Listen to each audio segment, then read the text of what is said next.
The digital clock on the maintenance room wall read 11:47 p.m. when Robert Miller heard the words that would change everything. Flight 6117, we have a problem. His hand froze halfway to his jacket. The voice on the emergency frequency was calm, trained, professional. But Bob had worked in aviation long enough to hear what others couldn't. Fear. The kind that comes when procedures aren't working and time is running out. Partial pressure loss at 35,000 feet. Oxygen masks deployed. We're starting emergency descent, but we've got conflicting warnings on the oxygen system. Bob's stomach dropped. He knew that plane. He'd flagged a maintenance note on that exact aircraft 3 weeks ago. Minor inconsistency in the backup oxygen crossfeed valve. Nothing urgent, they'd said. Fix it on the next scheduled service, they'd said. But minor problems don't stay minor at 7 miles above the Earth. 15 minutes. That's how long passenger oxygen masks are designed to last in an emergency. Just enough time for pilots to descend from cruising altitude to 10,000 feet where people can breathe without assistance. 15 minutes sounded like plenty of time. Until systems start failing, until your digital checklists freeze, until your pilots are making decisions while their own brains are slowly starving for oxygen. Bob looked at the younger technicians clustered around the modern computer terminals, their faces lit by blue screens showing real-time data that wasn't helping. They were waiting for the system to tell them what to do. But Bob had learned aviation when systems were simpler, when you understood not just what to do, but why. When you carried procedures in your head because manuals were heavy and cockpits were small.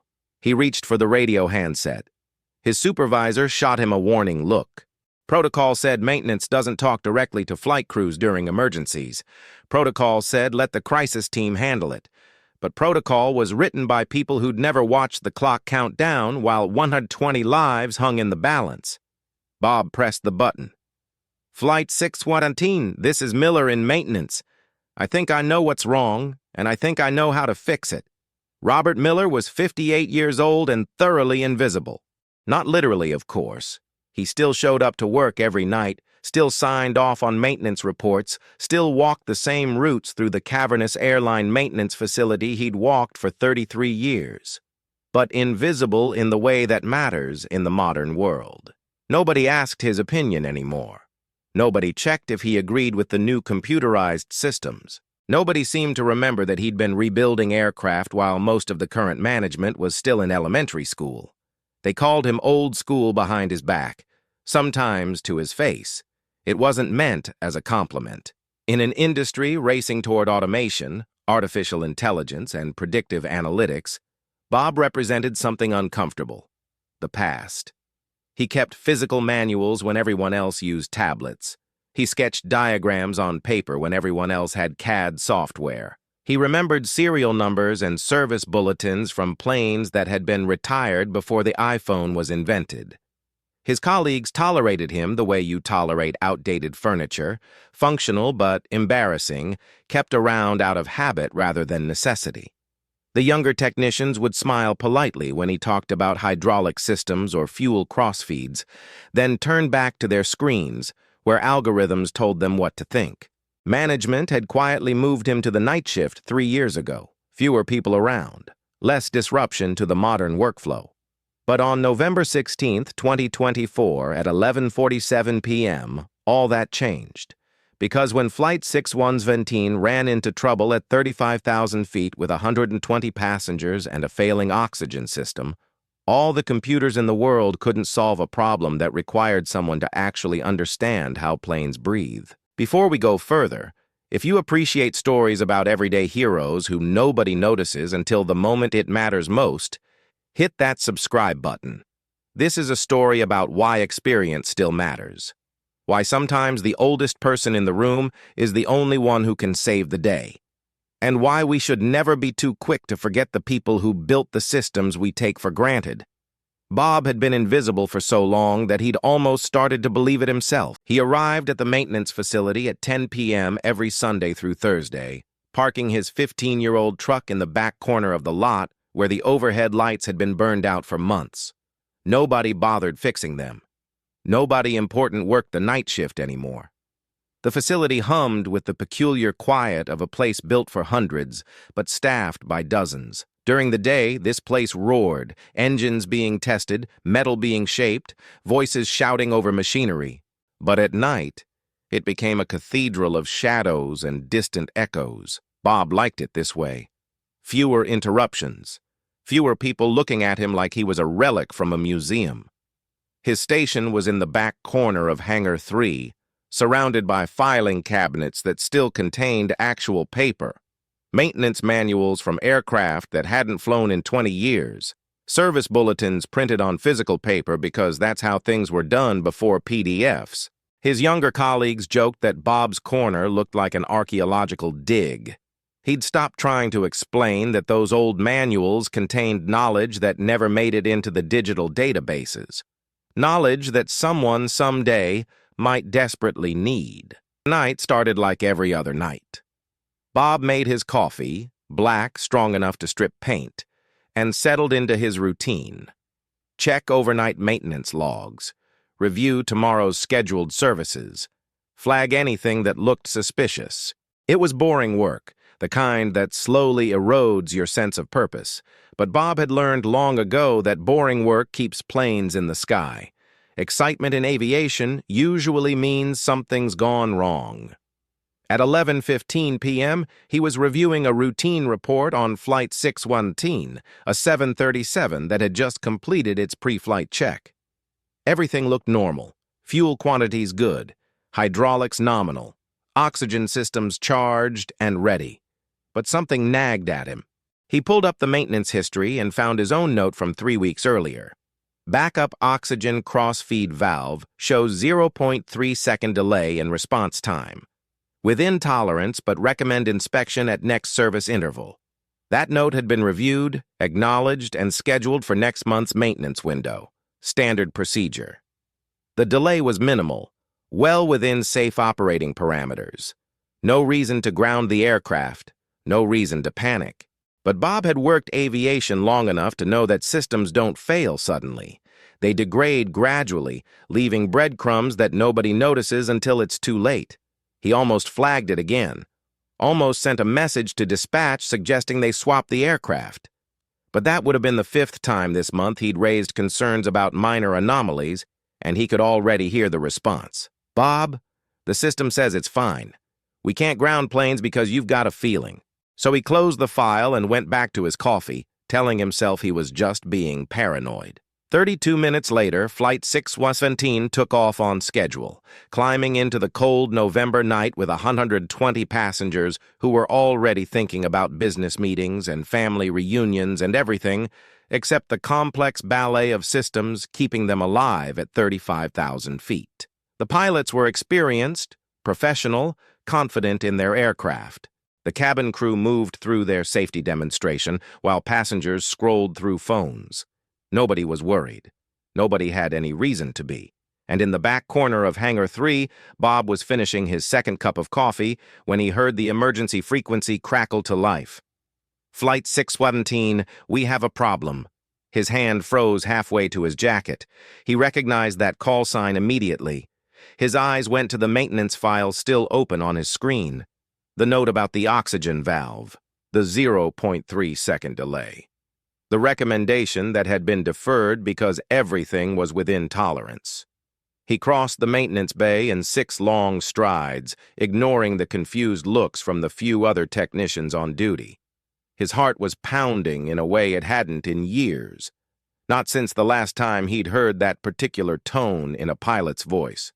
The tone that meant procedures weren't working and time was running out. The tone that meant someone was about to die unless something changed. Fast. Captain Jennifer Rodriguez had been flying commercial aircraft for 19 years and had never lost her calm. Not during engine failures, not during severe turbulence, not during the time a passenger tried to open the cabin door at 20,000 feet. She was known in the airline as ice water. Steady, methodical, unflappable. But tonight, for the first time in her career, she felt the cold edge of genuine fear. It started as a subtle pressure change, Nothing dramatic. Just a whisper of wrongness that made her glance at the cabin pressure gauge. The needle was dropping, slowly, but definitely dropping. She looked at her first officer, Mark Chen, who was already scanning the instruments with the focused intensity of someone who knew this was not a drill. "We've got a leak," he said quietly. "Pressurization system is failing." Jennifer's hands moved through the emergency checklist with practiced precision. Declare emergency. Don oxygen masks. Begin immediate descent. These were procedures drilled into every commercial pilot until they became muscle memory. She keyed the microphone. "Atlanta Center, Flight 617, declaring emergency. We have a pressurization failure and are beginning emergency descent." Behind them, in the passenger cabin, yellow oxygen masks dropped from overhead compartments like strange flowers blooming in unison. The cabin crew moved immediately into emergency mode, voices projecting calm authority even as adrenaline screamed through their veins. "Place the mask over your nose and mouth. Breathe normally. Remain seated with your seatbelt fastened." Most passengers followed instructions. Some froze. A few panicked. All of them were about to depend on a system they'd never thought about. The chemical oxygen generators that would keep them breathing for approximately 15 minutes. Jennifer pushed the nose down, increasing descent rate. Standard procedure: get below 10,000 feet as quickly as safely possible. At that altitude, people could breathe ambient air without assistance. 15 minutes was plenty of time. The math was simple, the procedure was clear, and Jennifer had trained for this exact scenario a dozen times in the simulator. Everything should have been fine. Then the warnings started multiplying.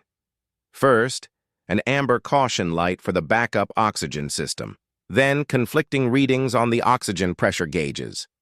Then, impossibly, the digital checklist screen in the center console flickered and froze, displaying an error message that Jennifer had never seen in 19 years of flying. System data conflict. Unable to display emergency procedures. Mark was already pulling out the paper backup checklist, but his face had gone pale. "Jen, look at this." He pointed to the oxygen system status display.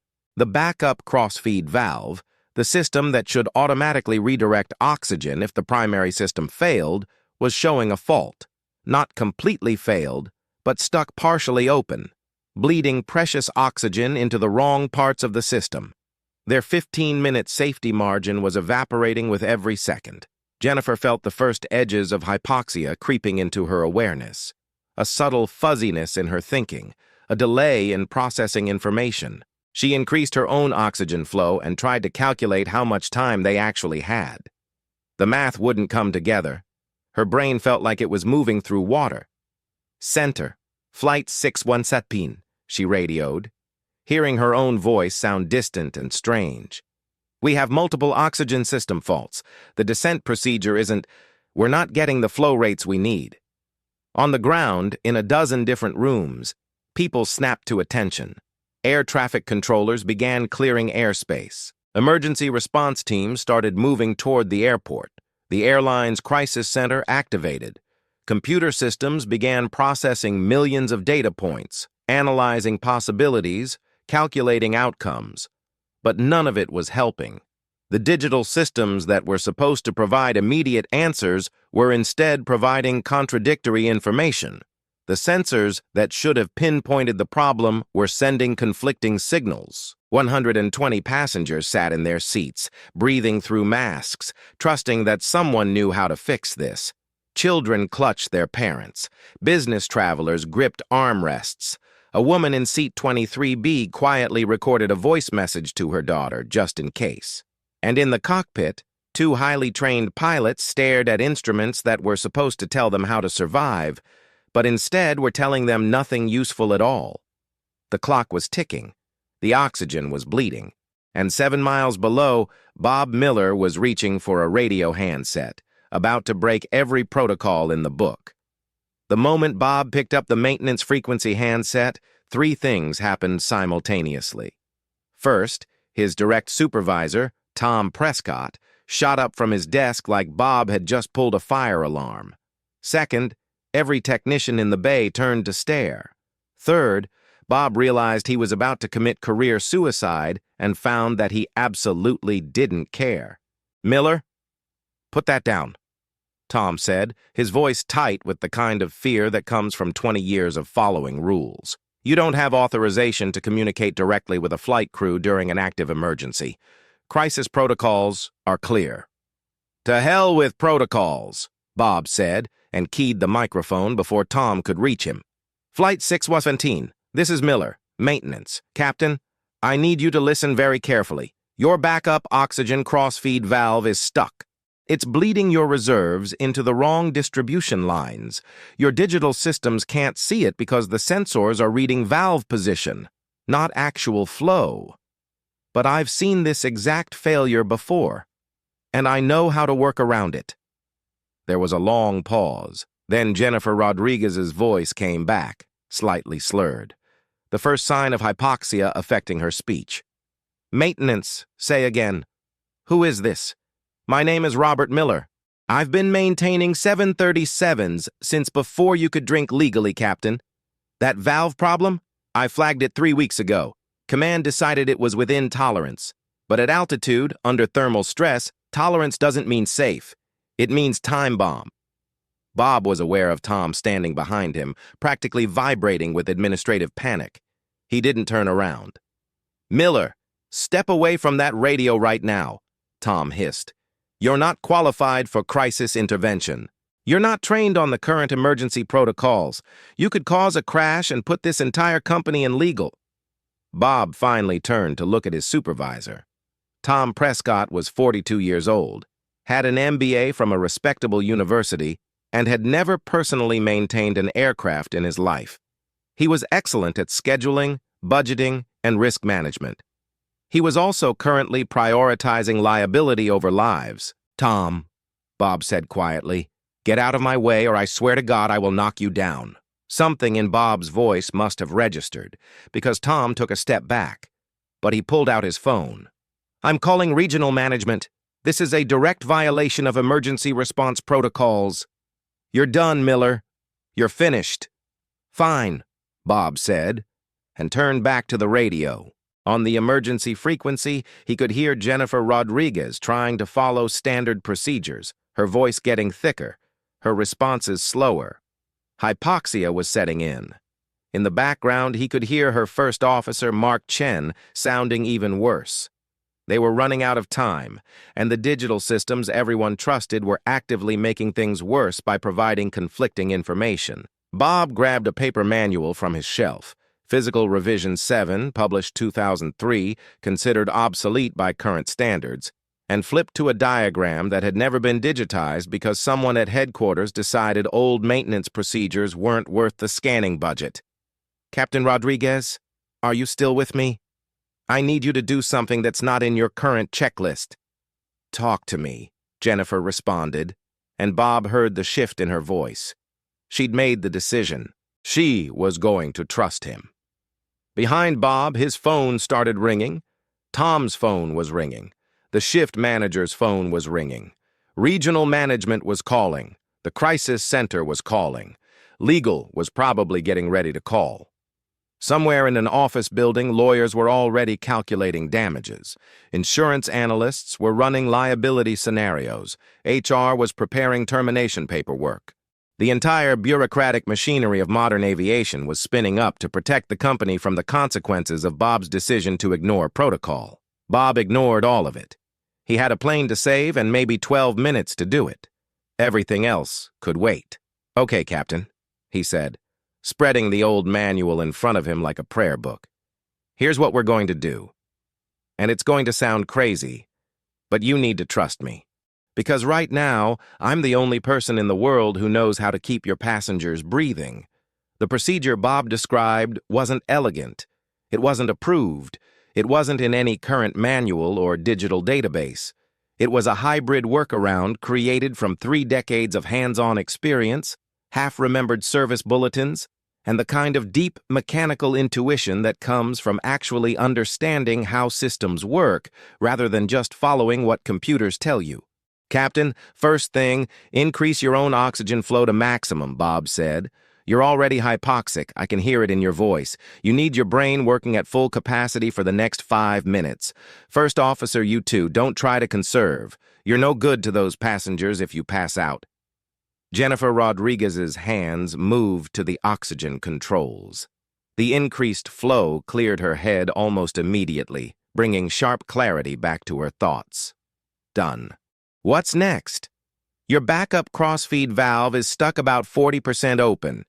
It's dumping oxygen into a redundant line that doesn't actually feed your passenger masks. The digital system thinks everything's fine because technically the valve is responding, just not correctly. What I need you to do is manually isolate that line completely, then reroute primary oxygen through the emergency bypass. It's going to mean shutting down your backup system entirely and trusting your primary. Can you do that? Mark Chen spoke up, his voice stronger now with increased oxygen. The checklist says, never disable backup oxygen during an active emergency. That's a hard rule. If the primary fails, we'd have nothing. Your backup is already worse than nothing, Bob said bluntly. It's actively draining your oxygen supply. Right now, you've got maybe 8 minutes before your passengers start losing consciousness. If you leave things as they are, the math doesn't work. You won't make it to safe altitude. Jennifer made the call instantly. Walk me through it. Bob talked them through a procedure that required accessing physical valves behind maintenance panels that pilots rarely touched. Jennifer unbuckled and moved into the cramped space behind the center console, while Mark took control of the aircraft, maintaining the emergency descent. Bob's instructions were precise. 3 panels back, yellow valve labeled AUX feed B. Counterclockwise, 4 full turns until you feel resistance. Don't force it past the stop. Got it, Jennifer confirmed.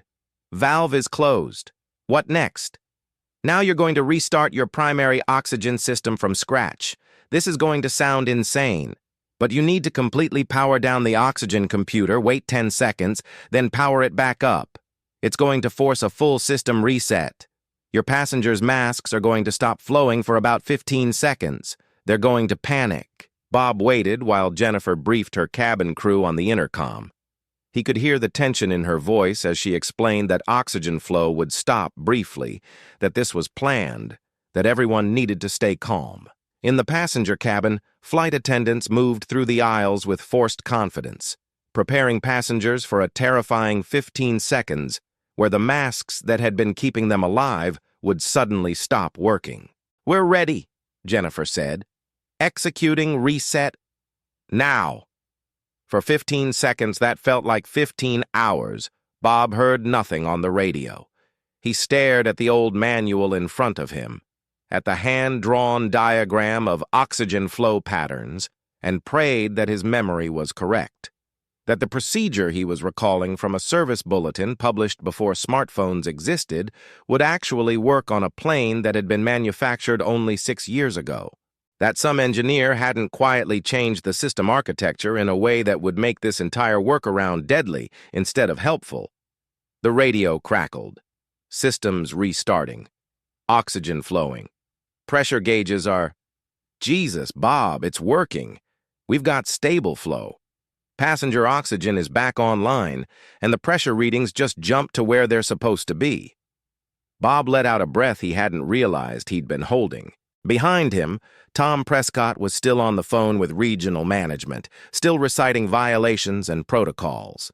But the other technicians had gathered close, watching Bob work, and on their faces was something between awe and understanding. The old man in the corner with his paper manuals and outdated procedures had just done something none of their computer systems could do.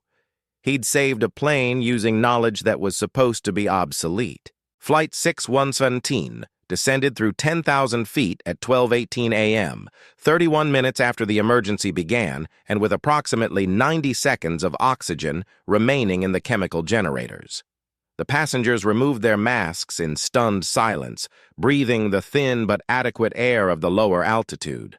Some were crying, many were shaking, all of them were alive, Jennifer Rodriguez brought the aircraft down smoothly, landing at Atlanta's Hartsfield-Jackson International Airport to a greeting of fire trucks and emergency vehicles lined up along the runway like a reception line.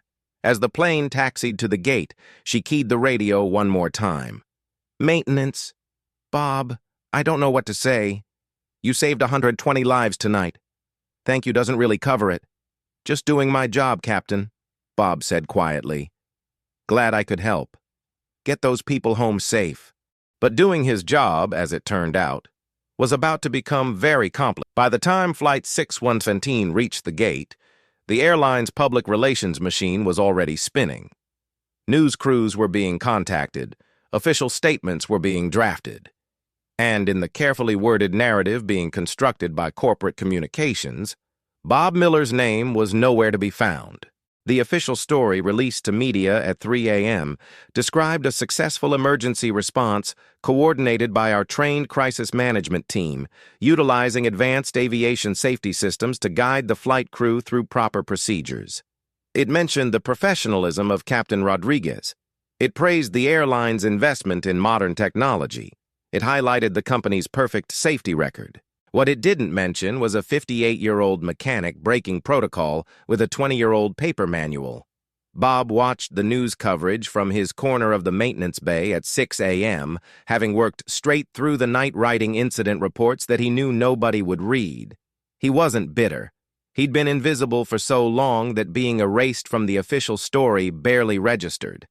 What mattered was that 120 people had walked off that plane alive. Everything else was just noise. But Captain Jennifer Rodriguez wasn't willing to let it be noise. At 9 a.m., she walked into the CEO's office unannounced, still in her uniform, and placed her resignation letter on the desk. "You can accept this or you can tell the truth about what happened last night. Your choice." Behind her stood First Officer Mark Chen, holding his own resignation letter. Behind him stood 3 flight attendants from Flight 6113. The CEO, a man named Richard Hartwell, who'd spent his entire career managing airlines without ever actually flying, stared at them in genuine confusion. "The truth," Jennifer said, "is that your advanced safety systems failed. Your digital checklists froze. Your crisis management protocols were useless. And the only reason 120 people are alive today is because a mechanic you moved to the night shift, a mechanic you were about to fire for breaking protocol, saved us using knowledge from a manual your company considered too outdated to bother digitizing." The revised statement went out at 2 p.m., and by 6 p.m., Bob Miller's phone had been ringing nonstop. News interviews, thank you messages from passengers, job offers from 3 competing airlines, a call from the FAA requesting his input on emergency oxygen procedures, and one particularly memorable call from his daughter, Sarah, crying so hard she could barely speak because she'd been watching the original news coverage of Flight 6117, and only after Jennifer's press conference did she realize her father had saved the plane her daughter, Bob's granddaughter Emma, had been on, flying home from visiting colleges. Bob sat in his truck in the parking lot that night, watching the sun set over the maintenance facility, his phone buzzing with messages he had no intention of answering. He thought about the 33 years he'd spent being invisible, the countless nights walking through empty hangars, the slow erosion of being told his knowledge didn't matter anymore. And he thought about 15 minutes at 35,000 feet when suddenly, impossibly, it all mattered more than anything else in the world. He wasn't young. His back hurt. His hands had the permanent stiffness of decades of mechanical work. But tonight, for the first time in years, Bob Miller didn't feel obsolete. He felt exactly what he was, necessary. The aviation industry changed several things after Flight 617. They updated protocols for oxygen system failures. They mandated redundant backup procedures that didn't rely solely on digital systems. They began the expensive process of digitizing older maintenance manuals that contained procedures developed before computers. All of this was good, necessary, important reform. But the deeper change, the one that matters beyond aviation, is harder to quantify. Somewhere in corporate offices, someone reconsidered the value of the oldest person in the department. Somewhere in a warehouse, a manager decided maybe the guy who remembers how things used to work shouldn't be quietly pushed aside. Somewhere, a young technician asked an older colleague to show them something that wasn't in the digital manual and actually listened to the answer. Bob Miller retired 6 months later on his own terms, with a full pension and a commendation from the FAA. He still keeps that old paper manual on a shelf in his garage, next to a photograph of himself standing with the crew and passengers of Flight 617. The photograph is signed by 120 people who'd never seen him before that night, never known his name, never realized he existed, till the moment when being forgotten, being underestimated, being old school, turned out to be exactly what saved their lives. If this story meant something to you, share it with someone who needs to hear that experience still matters. Thanks for watching.